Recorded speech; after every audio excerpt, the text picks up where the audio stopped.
নাটকের প্রয়োজনে দুই একটি খুঁটিনাটি বিষয়ে পরিবর্তন আনা হলেও অত্যন্ত সতর্কতার সাথে এই ঘটনাটির সত্যতা যাচাই করা হয়েছে এবং বাস্তবে যেভাবে ঘটেছে সেভাবেই তুলে ধরা হয়েছে।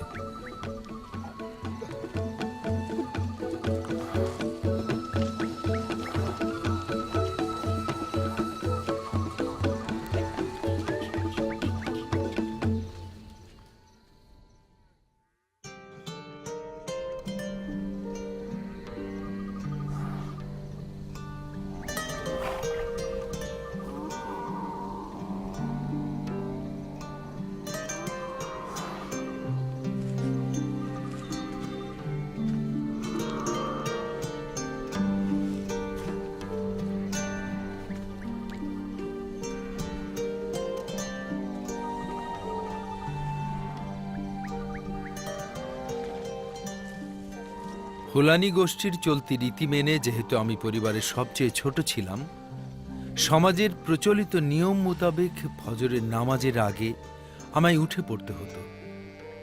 তারপর কাঠ খড় জড়ো করে আগুন জ্বালাতাম যাতে মশা মাছি আমাদের গরুগুলোকে জ্বালাতন না করে। বাড়ি ফিরে আব্বা আম্মাকে জাগাতাম, তারপর বালতি হাতে নিয়ে গাইগুলোর দুধ দোয়াতে যেতাম। দুধ দোয়া শেষ হবার পর বাছুরগুলোকে ছেড়ে দিতাম তাদের মায়ের কাছে। তারপর গরুগুলোকে মাঠে চড়াতে নিয়ে যেতাম, কারণ আমাদের নিয়ম ছিল বাড়ির প্রত্যেকটি ছেলেকেই গরু চড়াতে হবে, আর যে তা না করবে তাকে আমাদের সমাজে অপদার্থ মনে করা হতো। এটাই ছিল আমার প্রতিদিনের কাজ।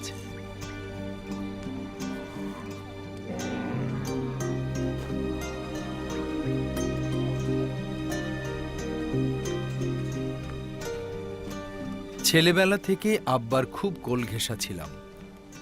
আব্বাকে যা করতে দেখতাম সেটাই করার চেষ্টা করতাম, এমনকি তার দেখা দেখি মোনাজাতও করতাম। মনের মধ্যে খুব ইচ্ছা ছিল আল্লাহকে এবং আব্বাকে সন্তুষ্ট করার। বয়স বাড়ার সাথে সাথে ইচ্ছাটা আরও বেড়ে যেতে লাগলো।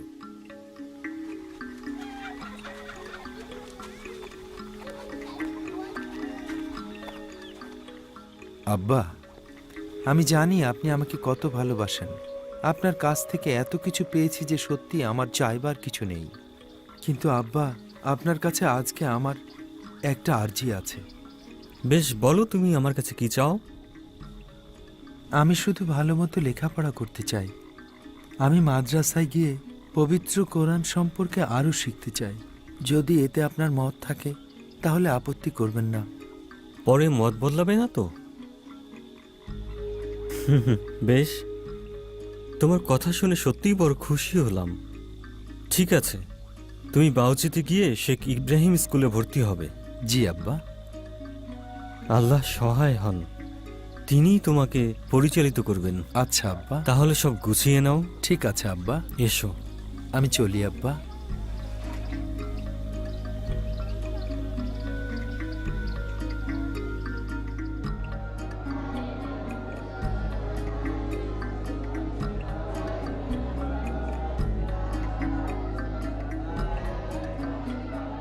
পরের 3 বছর বাউচিতে আমি শেখের বাড়িতে থেকে কোরআন শিখলাম। তবে সেখানে আমি ছাড়াও আরও অনেকেই পড়ত। আমরা ইসলাম শিক্ষার মৌলিক বিষয় আর জীবনে তার প্রয়োগ সম্বন্ধে সব কিছু শিখলাম।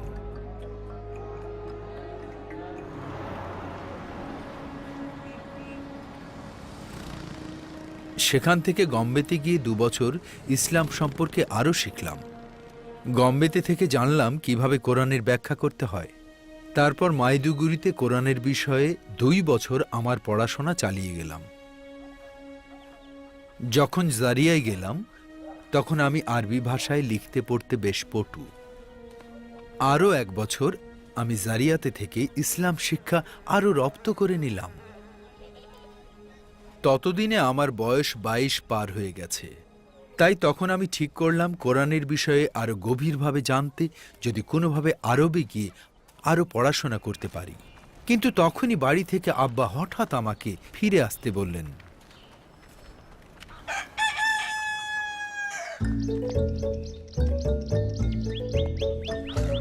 আসলে আব্বা ঠিক করেছিলেন যে আমার পক্ষে সবচাইতে ভালো হবে যদি আমি বাড়িতে থেকে পড়াশোনা করি আর তারপরে সৌদি আরবে পড়তে যাই।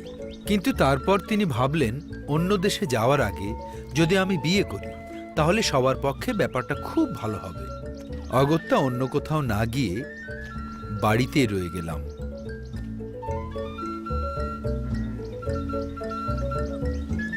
পুরো 1 বছর বাড়িতেই থাকলাম, আর আবার আমার সেই গরু চড়ানোর দায়িত্ব নিলাম।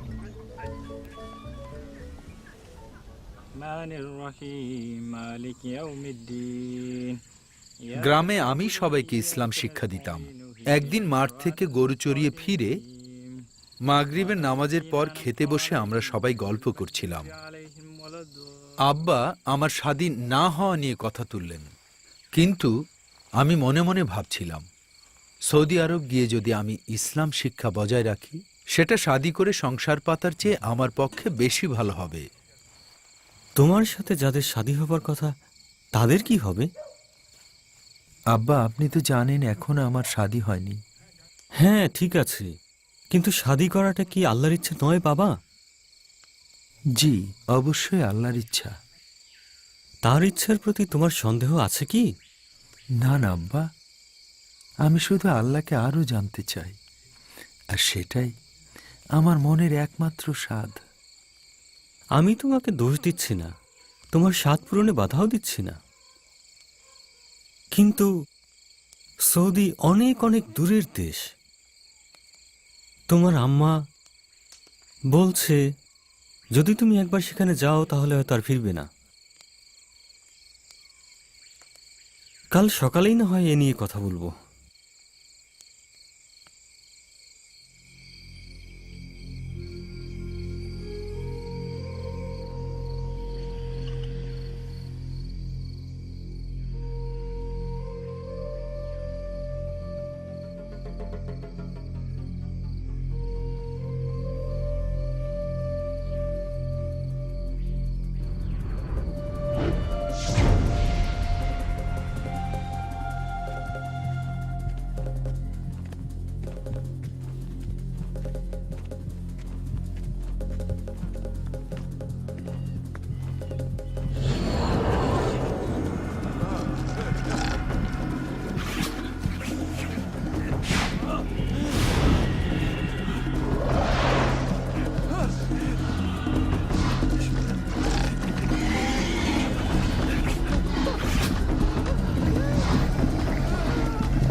সে রাতে সেই খোয়াবের পর আর কিছুতেই ঘুম এলো না।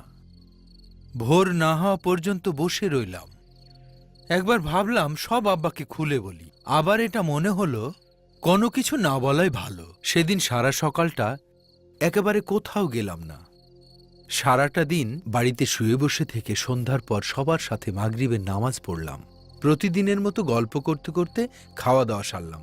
তারপর যে যার ঘরে গিয়ে শুয়ে পড়লাম। কিন্তু ঘুম আসতে না আসতেই দ্বিতীয়বার খোয়াব দেখলাম।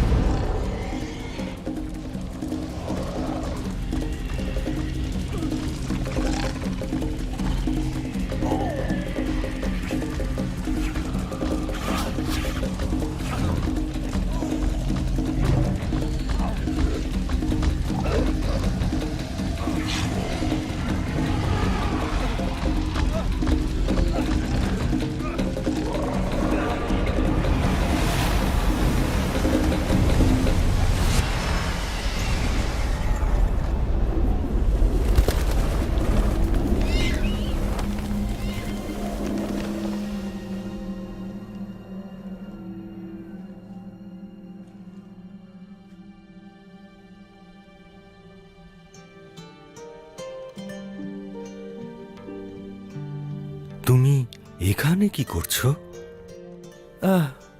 তা তো জানি না। তোমাকে বাড়িতে পৌঁছে দেব? আহ,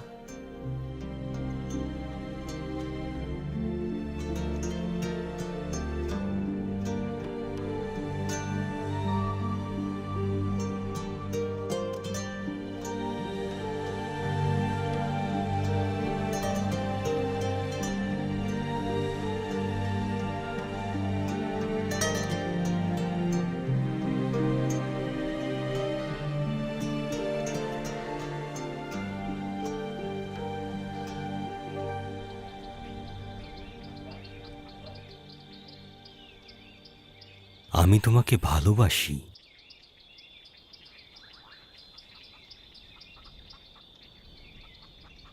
সেই দ্বিতীয় খোয়াবের পর প্রথমবারের মতো আমার ভয় করল না, আর আগের মতো সারা গায়ে অত ঘামও হলো না।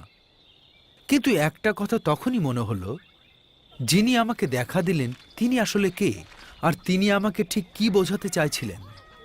সেই মুহূর্তে ঠিক করলাম এবার আব্বাকে সব কথা খুলে বলা উচিত। তখনই গিয়ে তাকে ডেকে সমস্ত ঘটনা বললাম।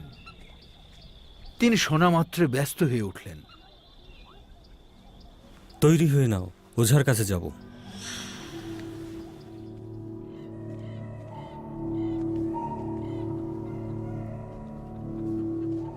জনাব, কলা বাদাম এনেছেন? হ্যাঁ, এই নেন কোলা বাদাম। এই যে নিন।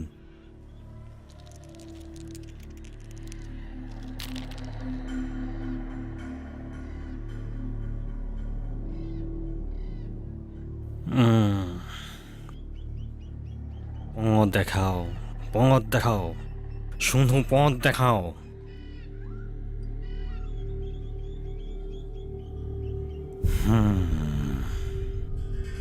কোনো একটা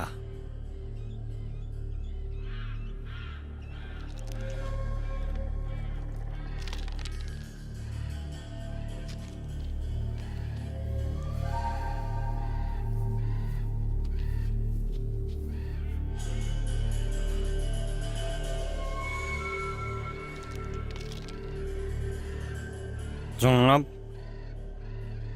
ডাকিনীদের খপ্পরে পড়েছে এই ছেলে। সত্যি? ওরা ওকে দুদিনের মধ্যে মেরে ফেলতো। ভাগ্যিস আমার কাছে এলেন, আমি ওদের দেখে নেব। আচ্ছা। এই যে এটা দেখছেন, হ্যাঁ, এটা ওর মাথায় ঘষা দেবেন রাতে শুতে যাবার আগে। বেশ। আর এটা নিয়ে গোঁড়ো করবেন, তারপর শোবার ঘরে ধুনোর মতো করে জেলে রাখবেন। এর প্রচন্ড আঘাতে সবকিছু চলে যাবে। ওরা আবার ফিরে আসবে না তো? কোনো দিনে ফিরে আসবে না। না, আচ্ছা। আর আর কিছু না। শেষ? হ্যাঁ, এখন চলে যান। মোহাম্মদ, চলো।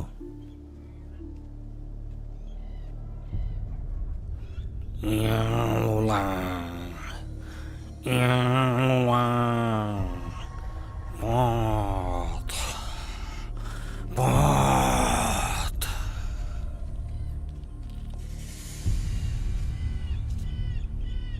আব্বা, আব্বা, কি হয়েছে? আর একটা খোয়াব দেখলাম। আবার কি খোয়া? দেখলাম একটা বিরাট গর্তের মধ্যে ঢুকতে যাচ্ছি, হঠাৎ সেই ছায়াগুলো। আব্বা,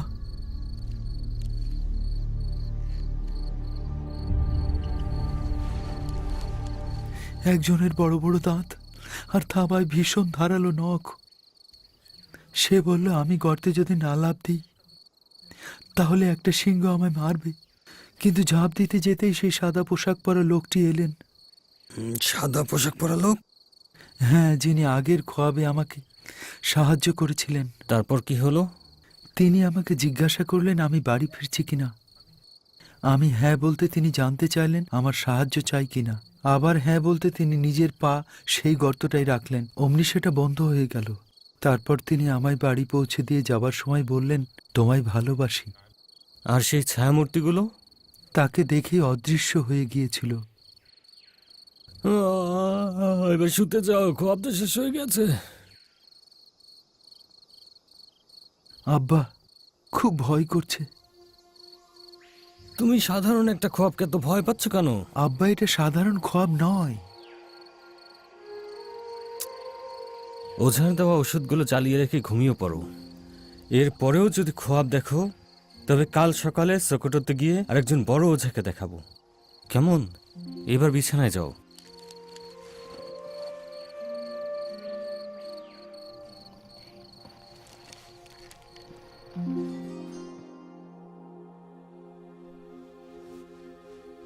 তার পরের দিন রাতে আর একটা খোয়াব দেখলাম, আর এইভাবে পরপর 6 রাত খোয়াব দেখলাম।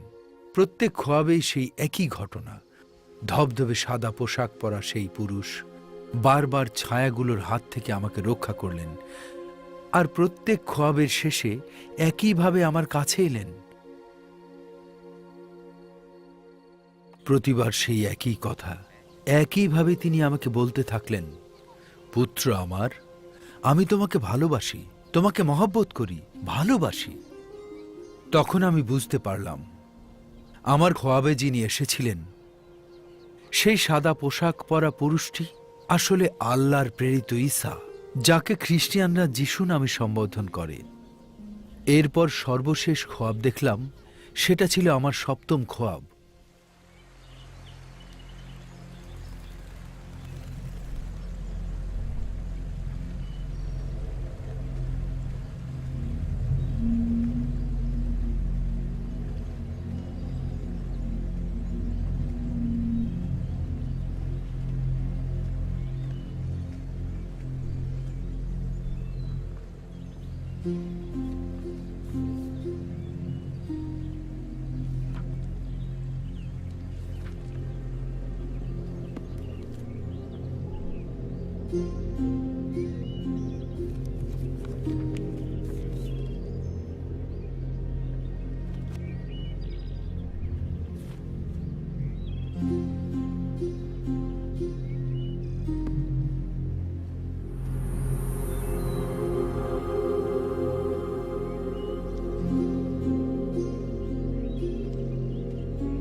তুমি কি পড়ছো? এর মানে বুঝতে পারছি না। আমি কি তোমাকে সাহায্য করব? বেশ, তাই করুন।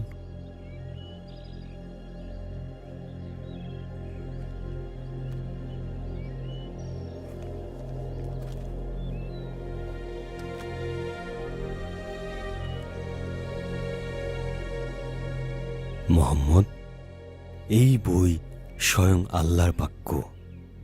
এতে তাঁর কথাই লেখা আছে। এর প্রতিটি পদই আল্লাহর বাক্য। আমার কাছে এসো, তোমরা যারা ক্লান্ত ও বোঝা বয়ে বেড়াচ্ছ, আমি তোমাদের বিশ্রাম দেব। আমার জোয়াল তোমার উপর তুলে নাও ও আমার কাছ থেকে শেখো। এতে তোমরা দিলে বিশ্রাম পাবে, কারণ আমার জোয়াল বয়ে নেওয়া সহজ ও আমার বোঝা হালকা। না, কখনো শুনিনি। আমিই পথ, আমি সত্য এবং আমি জীবন। আল্লাহর কাছে যেতে হয় আমার মধ্য দিয়ে। আপনি কে হন? তুমি আমাকে চেনো নবী ঈসা নামে। আমি এসেছি তোমাকে অনন্ত জীবন দিতে। যদি তুমি আমাকে প্রভু এবং নাজাতদাতা হিসেবে স্বীকার করো, তাহলে তুমি আল্লাহর সন্তান হবে। আল্লাহর কি সন্তান আছে? তার সন্তানেরা রক্ত মাংসের নয়, কিন্তু রূহ হতে সৃষ্টি। তুমি কি আল্লাহকে বিশ্বাস করো? হ্যাঁ, আমি বিশ্বাস করি। তাহলে আমাকেও বিশ্বাস করো। এই জগতে অনেক পরীক্ষা আসবে, কিন্তু আনন্দ করো। আমি বিশ্বকে জয় করেছি। তুমি কি আমাকে গ্রহণ করবে? হ্যাঁ, গ্রহণ করব।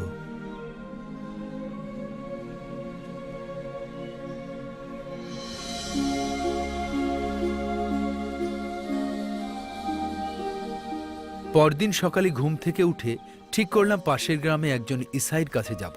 সেই ইসাই ছেলেটির নাম ছিল জোনাথন। ভাবলাম তাকে সব কথা বলবো। সে খুব সহজ সরল মানুষ ছিল, তাই মনে হলো তাকে বিশ্বাস করা যায়। জোনাথন সব কথা শুনল, আমার কথা বুঝলো।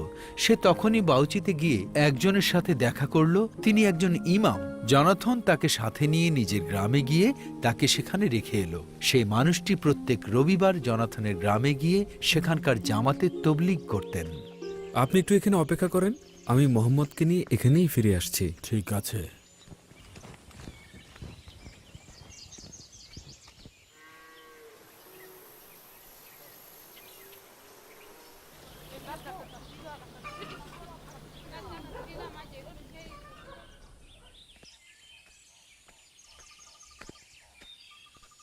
একটু দেরি হয়ে গেল। অসুবিধা নেই, এসো হ্যাঁ, এই যে মোহাম্মদকে নিয়ে এসেছি। এসো মোহাম্মদ, কেমন আছো? আপনি ইমাম সাহেব? হ্যাঁ, আদাব। বসো বসো বাবা।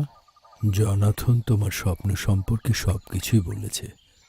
আমি তোমার সব কথা শুনতে চাই, তুমি আমাকে বলো।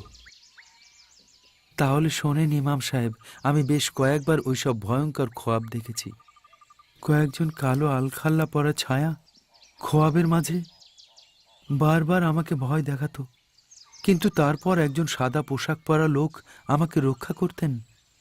তিনি বলেছেন যে তিনি ঈসা, তিনি সত্য, সঠিক পথ, তিনি ছাড়া আর কোনো পথ নেই। তিনি বলেছেন আমি যেন তাকে গ্রহণ করি। আমি তখন ইমাম সাহেবকে খোয়াবে যা ঘটেছিল তার কোনো কথা গোপন না করে সবকিছু খুলে বললাম। সব কথা শুনেই তিনি এক মুহূর্ত সময় নষ্ট না করে ঈসা নবীকে নাজাতদাতা হিসেবে গ্রহণ করতে বললেন।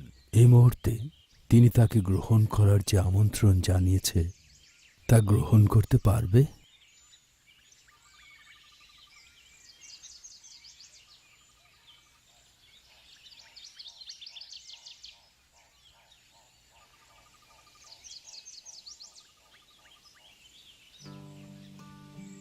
তাহলে চলো আমরা একটা ছোট্ট মোনাজাত করি, যা তোমাকে শান্তির পথে নিয়ে যাবে। বলো, আমি মোহাম্মদ, আমি মোহাম্মদ আজ থেকে ঈসাকে ইমাম সাহেবের সঙ্গে এক অতি সাধারণ মোনাজাত করে আমি আমার গুনাহের জন্য অনুতাপ করলাম, আর এইভাবে ঈসাকে আমার নাজাতদাতা এবং প্রভু হিসেবে পেলাম। মোনাজাত শেষে যেই চোখ খুলে চাইলাম, সমস্ত মন অনাবিল আনন্দ আর শান্তির স্রোতে ভরে উঠল। জীবনে সেই প্রথমবার হঠাৎ অনুভব করলাম আমার সব ভয় আর উৎকণ্ঠা আমাকে ছেড়ে চলে গেছে। আমার হৃদয় জুড়ে তখন শুধু নির্মল আনন্দ আর শান্তির জোয়ার। মনে হলো আল্লাহর পাকরুহু যেন আমাকে বাড়ি ফিরে যেতে বলছেন, সবাইকে জানাতে বলছেন যে আমার জীবন এখন আল্লাহর দয়ার দান।